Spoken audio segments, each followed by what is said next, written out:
you got the must come. In your place, pretty, tell me where you come from. Girl, you have got me a little dumb down to the ground, to the ground, to the ground. Girl, you got the thing with so wrong. Cute face, girl, tell me where you come from. I say, tell me where you're from, baby girl. Hands on your waist and anywhere the girl is where I need to be. Girl, you have man underneath. Baby girl, you a masterpiece. Oh Lord, you're WEFM, the universe sound. WhatsApp us or call us at 457-9997. Rise and shine. Let's get ready to take on the day. Activated Mornings on WEFM 99.9 is on now.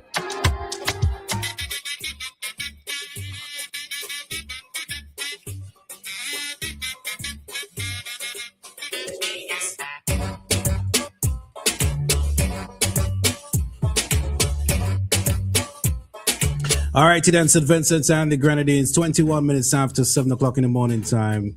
I love Grenada. Why you just randomly saying you love Grenada? You don't tell people morning? I love Grenada. You see why I love Grenada? Look at why I love Grenada. Grenada is being serious about their vehicles. Did you tell the people at St. Vincent and the Grenadines and everybody else good morning? St. Vincent, good morning. You told them morning? Yeah. And you see jump why I love straight Grenada? They are very serious about their vehicle. Look at what they're doing. Okay, Maka. They're taking up all those old dialect vehicles on the side of the road. We need to do that. Okay, Maka. And stop the talking. Anyway, good morning, SVG. Good morning, wherever you are. Good morning to Nicole. Nicole, good morning. Good morning, Maka. I say, will he get up and choose violence this morning? Tell me, come tell me.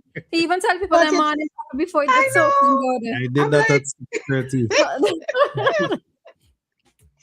Good morning, Maka. Good morning, Roleza. Good morning, everyone, everywhere listening far and wide.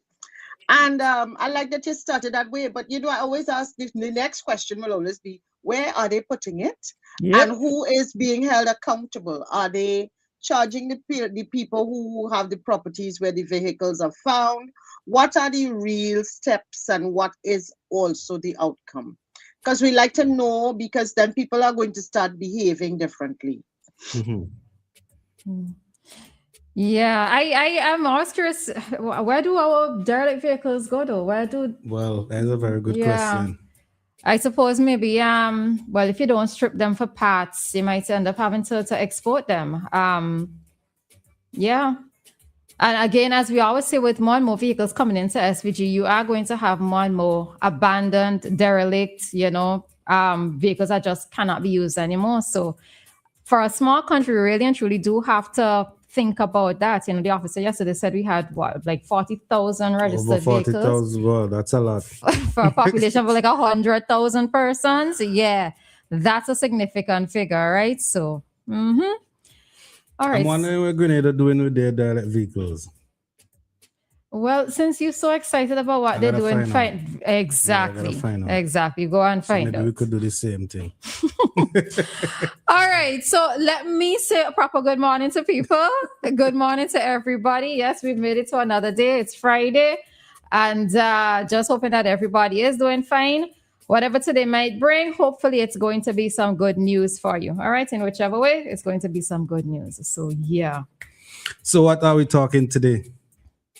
You're so excited about why you like this morning. It's Friday. All right. I know Maka wants to touch on the topic, so let's go. Can we ask Nicole when she's traveling economy or first class? I travel first class. First class, right? Yes. With my party boy. Hold on. Why do you anything else, Maka? Why do you travel first class? Because the organizations that invest in the work that I am doing, when they book my tickets, and I never made any requests or any kind of demands, but whenever they book my tickets, because of the work that I am doing, and because of their status wherever they are in the world, my tickets are first First class. class. You see, and Nicole is not the governor general nor the prime minister. Or a minister or a member of parliament. All right. Listen, I'm not going down that road, girl. I'm not going down. I know why that question was coming, but I am not going down that road with y'all, okay? Y'all know why I am not going down that road with y'all. But anyway, I'm glad you asked. Yes. Now that you've asked, and now that I've answered. And I guess the feeling of riding first class is really, really nice. Isn't it, Nicole? I'm not answering you. There's sometimes, okay, so there's no first class on some airlines. Right. So I do not, in those instances, I let them know that so that they do not waste money. Okay. I'm very concerned about, okay, let me just go back up a little bit. I know where you're going, but let me just say this. I am very concerned about consumerism, and particularly with flying. Flying is costly, not just because of the ticket and the seat, but because of all the other amenities that are sometimes, it results and redounds in waste.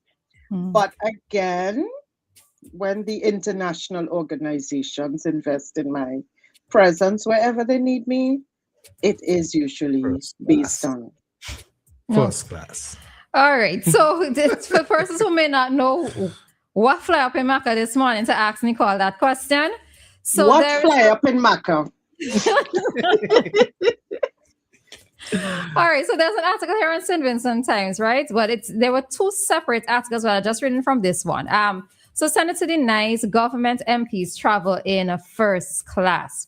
So reading part of it, so this stems from Dr. Ralph Gonsalves stating that MPs, okay, so let me just read it. So a heated political debate has erupted over the travel habits and fiscal management of the current St. Vincent administration, with opposition leader Dr. Ralph Gonsalves accusing government officials of abandoning fiscal prudence in favor of a lavish lifestyle, while government representatives vehemently deny the claims.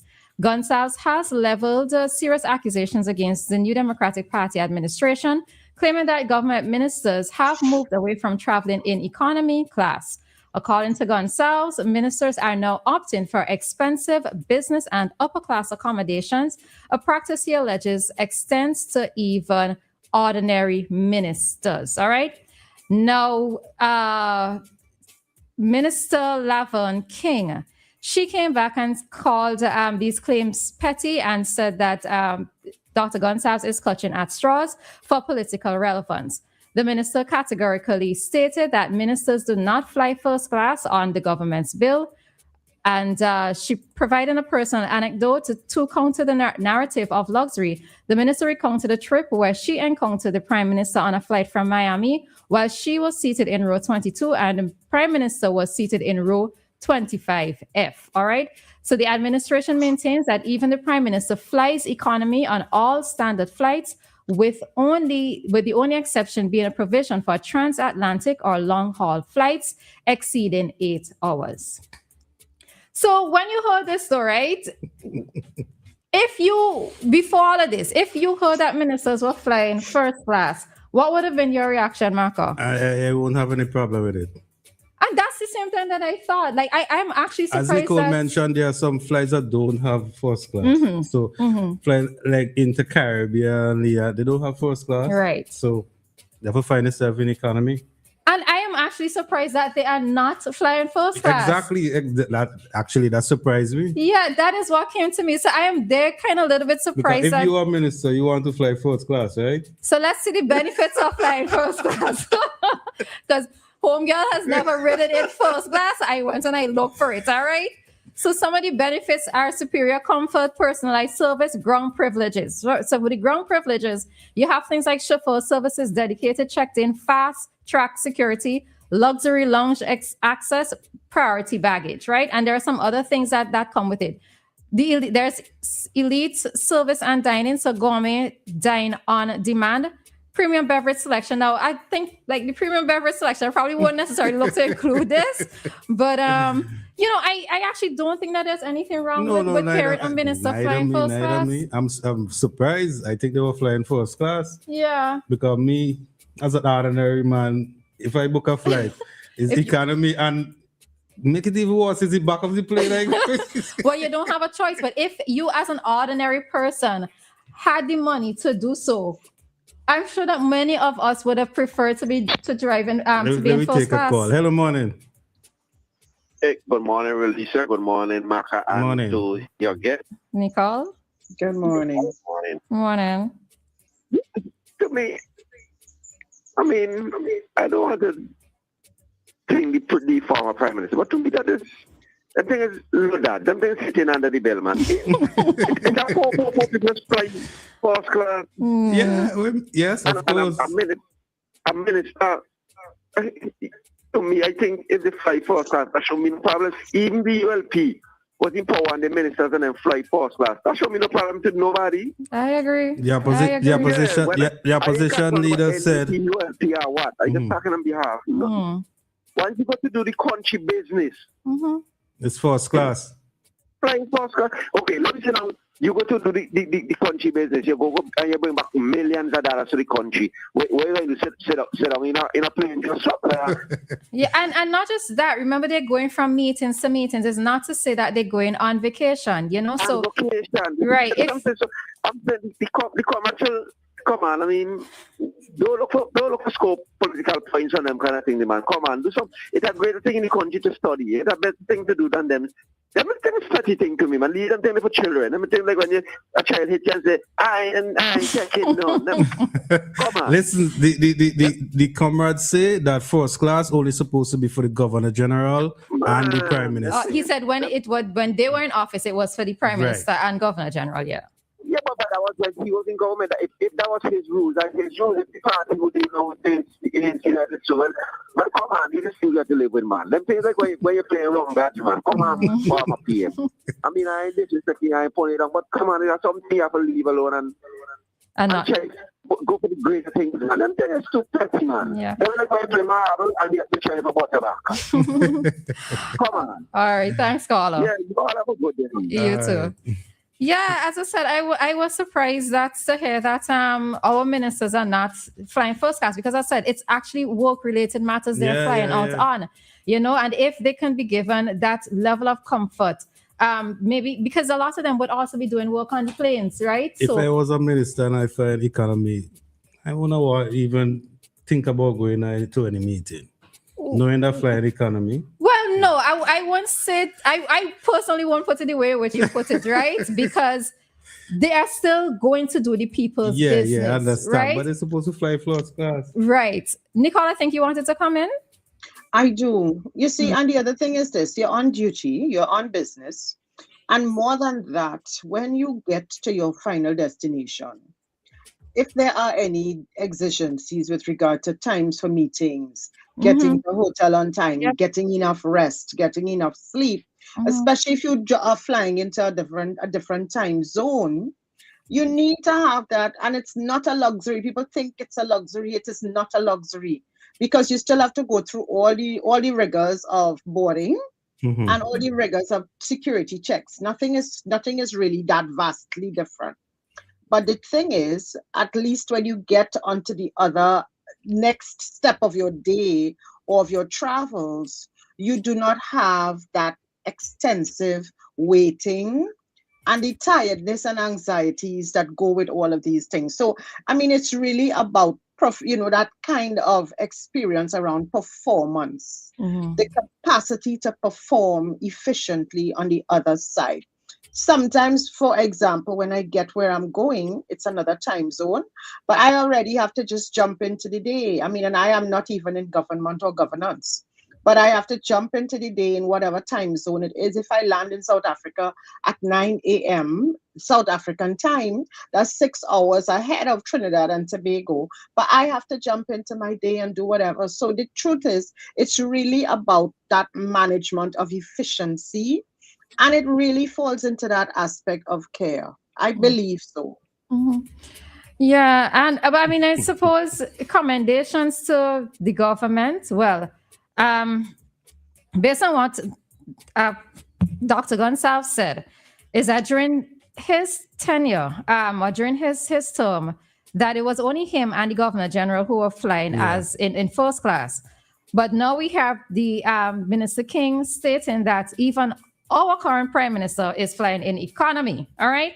So I suppose maybe commendations to them for finding little ways of saving money. Saving money. You know, for the country. In the article, Minister King said the country broke, right? But they're finding little ways to save money. And the Prime Minister is setting that example by not going down that road of flying first class. He's trying to save the country money by doing it. Being frugal. But Prime Minister, if you were to fly first class, I don't know if we would have had an issue. First class. First class for me. Yeah. Yeah. End of story. All right. So with that, I see somebody calling, but we can't take the call at this time because we have to head on out. It is 7:35 and head directly into this morning's traffic talk. Nothing else sounds as good as WEFM.